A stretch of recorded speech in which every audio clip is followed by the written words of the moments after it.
Hi எல்லோருக்கும் வணக்கம். எல்லாரும் எப்படி இருக்கீங்க?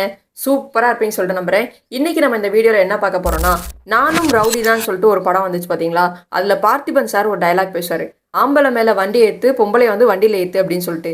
அந்த பொம்பளையை தூக்கி வண்டியில் ஏற்று அந்த ஆம்பளை மேலே வண்டி ஏற்றுறா. அது என்னதான் காமெடி சீனில் வந்து ஒரு டைலாக்காக இருந்தாலும் அந்த டைலாக் எவ்வளோ ஹார்ஷான டைலாக்ன்றதை நம்ம எல்லாரும் யோசிச்சு பார்க்கணும்.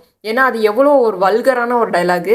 அது வந்து ஒரு ஆக்சிடென்ட்டான ஒரு இடத்துல அந்த பொம்பளையை வந்து அப்போ கூட வண்டியில் ஏற்று அந்த ஆம்பளை மேலே வண்டி ஏற்றுன்னு சொல்லிட்டு அது காமெடியாக அவங்க சொன்னாலுமே அது ரொம்பவே ஒரு மோசமான ஒரு டைலாகாக தான் நான் பார்க்குறேன். ஸோ அந்த மாதிரி ஒரு விஷயம் தான் தூத்துக்குடியில் நேற்று நடந்திருக்கு. அதை பற்றி தான் இன்றைக்கி நம்ம இந்த வீடியோவில் பார்க்க போகிறோம்.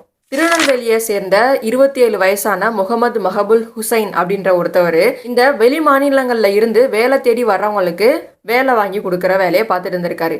கமிஷன் பேஸ்டில் வந்துட்டு ஒருத்தவங்கள கான்ட்ராக்ட் போட்டு ஒரு இடத்துக்கு வேலைக்கு அனுப்புகிற வேலை பார்த்துட்டு இருக்காரு.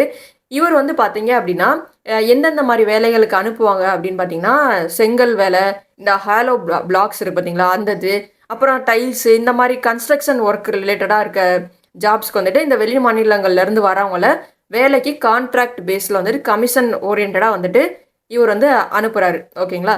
அஸ்ஸாம்லேருந்து ஒரு கப்புள்ஸ் வராங்க, ஹஸ்பண்ட் அண்ட் ஒய்ஃபு. அஸ்ஸாம்லேருந்து இவர்கிட்ட வந்து இவர் கான்ட்ராக்ட் பேஸில் வந்துட்டு ஒரு இடத்துல வந்து எங்கன்னா இந்த ஹாலோ பிளாக்ஸ்லாம் வந்துட்டு தயாரிப்பாங்க பார்த்தீங்களா, அந்த இடத்துல வந்துட்டு வேலைக்கு சேர்த்து விட்றாரு.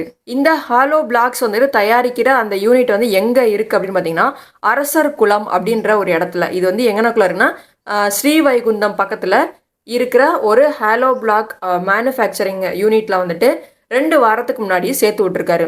அந்த அஸ்ஸாம் கப்புள்ஸ்க்கு அந்த வேலை வந்துட்டு ரொம்ப கஷ்டமாக இருந்திருக்கு. அது மட்டும் இல்லாமல் அவங்களுக்கு போதுமான சம்பளம் பத்தாத மாதிரி இருந்ததுனால இவங்க தமிழ்நாட்டிலேருந்து நம்ம கேரளாவுக்கு போகலாம், அங்கே நல்லா சம்பளம் இருக்குன்னு நினச்சிட்டு சரி அங்கே மூவ் ஆகலாம் அப்படின்னு சொல்லிட்டு அவங்க பிளான் பண்ணி ஆட்டோ ஏறி திருநெல்வேலி நோக்கி போயிட்டு இருந்திருக்காங்க. ஸோ இதை தெரிஞ்சுக்கிட்ட இந்த முகமது வந்துட்டு அவங்கள ஃபோன் பண்ணி நீங்கள் வந்து திரும்ப வேலைக்கு வரணும் அப்படின்னு சொல்லிட்டு மிரட்டியிருக்காரு. அவர் மிரட்டினதை பெருசாக எடுத்துக்காம நம்ம இங்கேருந்து போயிடலான்னு சொல்லிட்டு ஹஸ்பண்ட் அண்ட் ஒய்ஃப் 2 பேர் சேர்ந்து ஒரு ஆட்டோவில் திருநெல்வேலிக்கு பஸ்ஸுக்காக போயிருந்திருக்காங்க. ஸோ போகிற வழியில் இந்த முகமது அவங்க எங்கே போகிறாங்கன்றத தெரிஞ்சுக்கிட்டு ஆட்டோ ரிக்ஷா வந்துட்டு 2 மைனர் பசங்களை கூட்டிகிட்டு வந்து மறைச்சு ஆட்டோக்காரர்கிட்ட வந்துட்டு இவங்க வந்துட்டு திருடிட்டாங்க, எங்களோட யூனிட்லேருந்து காசை திருடிட்டு போகிறாங்க அப்படின்னு சொல்லிட்டு அவர்கிட்ட கேட்டு அவங்கள வந்து அந்த இடத்துலேருந்து கூப்பிட்டு வந்துடுறாரு. ஆட்டோலேருந்து அவங்கள இறக்கி கூட்டிகிட்டு வந்துடுறாரு.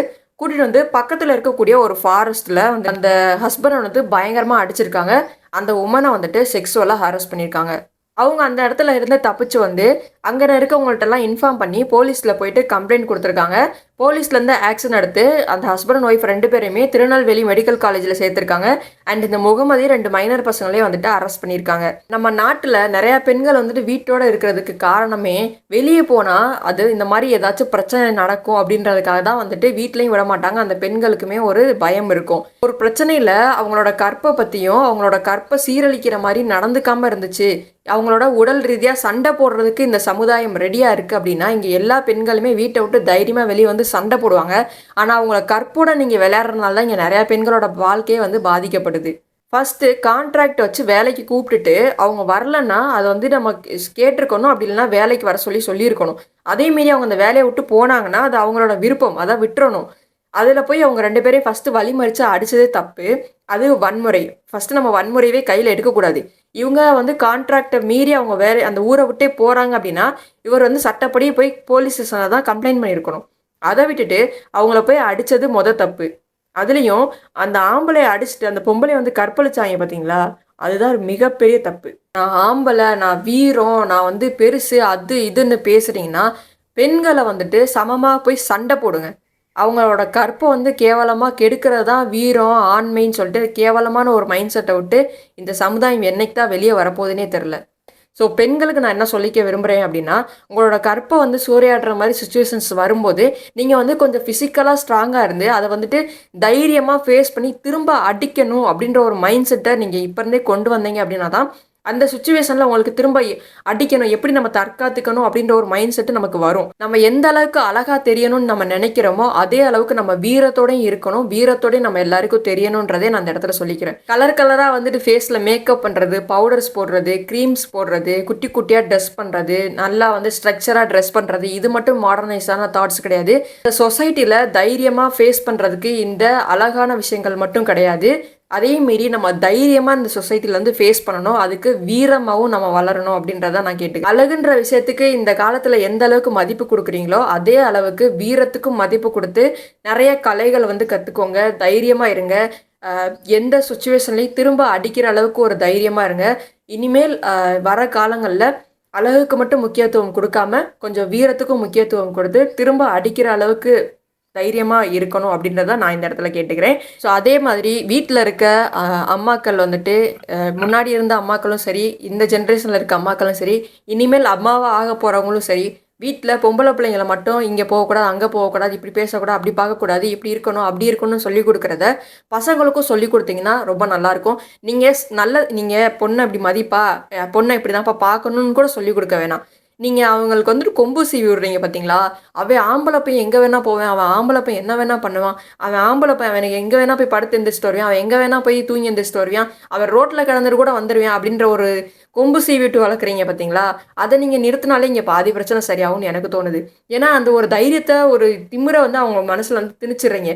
ஆம்பளைனா அழுக மாட்டான், ஆம்பளைனா வீரம், ஆம்பளை எங்கே போயிட்டு வேணால் வரலாம், ஆம்பளை எப்படி வேணால் இருக்கலாம் அப்படின்ற ஒரு மைண்ட் செட்டை அவங்களுக்குள்ள நீங்கள் திணிக்கிறீங்க பார்த்தீங்களா? அதுதான் இவ்வளோ காலமும் இன்னமும் இப்படி இருந்துகிட்டே இருக்குன்றத எனக்கு தோன்ற ஒரு விஷயம். ஸோ அதை நீங்கள் எல்லோரும் மாற்றிக்கிட்டீங்கனாலே இங்கே நிறைய பிரச்சனைகள் மாறும். நீங்கள் நல்லதை சொல்லிக் கொடுக்க வேணாம், கெட்டதை செய்யாமல் இருந்தாலே போதும், இங்கே பாதி கெட்டது வந்துட்டு குறைஞ்சிரும். ஆம்பளை பையன் நல்லா வீரமாக இருக்கணும்டா அப்படின்னு சொல்லுவாங்கல்ல. ஸோ ஆம்பளைங்கன்னா வீரமாக இருக்கணும்ல, அதே மாதிரி வீரமாக இருக்கிறது பெண்களோட கற்பை அழிக்கிறது கிடையாது, பெண்களோட கற்பையும் மதிக்கிறது, எல்லாரையும் சமமாக மதிக்கிறது, ஒரு தப்பான ஒரு விஷயம் நடக்கும்போது அந்த இடத்துல தட்டி கேட்கறது, இதெல்லாம் தான் வீரமே தவிர ஒரு பொண்ணு கிடைச்சிட்டா அவளோட கற்பை சூறையாடுறது பேர் வீரம் கிடையாது. பூமின்ற அந்த சின்ன உருண்டையில் வாழக்கூடிய நம்ம எல்லாரும், நம்ம மட்டும் கிடையாது, பறவைகள், நீர்வாழ் உயிரினங்கள், காட்டு உயிரினங்கள் எல்லாருமே வந்துட்டு பாதுகாப்பாக சந்தோஷமாக கடவுள் கொடுத்த இந்த பூமியில் வந்துட்டு சந்தோஷமாக வாழணும் அப்படின்றது தான் என்னோட ஆசை. இந்த ஜாதி மதம், ஆண் பெண், நீ பெருசு நான் பெருசு, நான் பணக்காரன் நீ ஏழை அப்படின்ற ஒரு இது இல்லாமல் சந்தோஷமாக நம்ம இந்த உலகத்துக்கு வாழ்கிறதுக்காக வந்தோம். வாழ்க்கைனா என்ன, நம்ம சந்தோஷமாக இருக்கிறது, நம்மளோட சந்தோஷம் வந்துட்டு என்றைக்கும் யாரையும் பாதிக்கக்கூடாது. அப்படி நம்ம சந்தோஷமாக வாழ்கிறதா வந்துட்டு வாழ்க்கை. அப்படி ஒரு வாழ்க்கையை எல்லாரும் வாழணுன்றதை நான் கேட்டுக்கிட்டு இந்த வீடியோ இதோட நான் முடிச்சுக்கிறேன். நாளைக்கு நம்ம வேறு வீடியோவில் பார்க்கலாம். Tata bye, see you.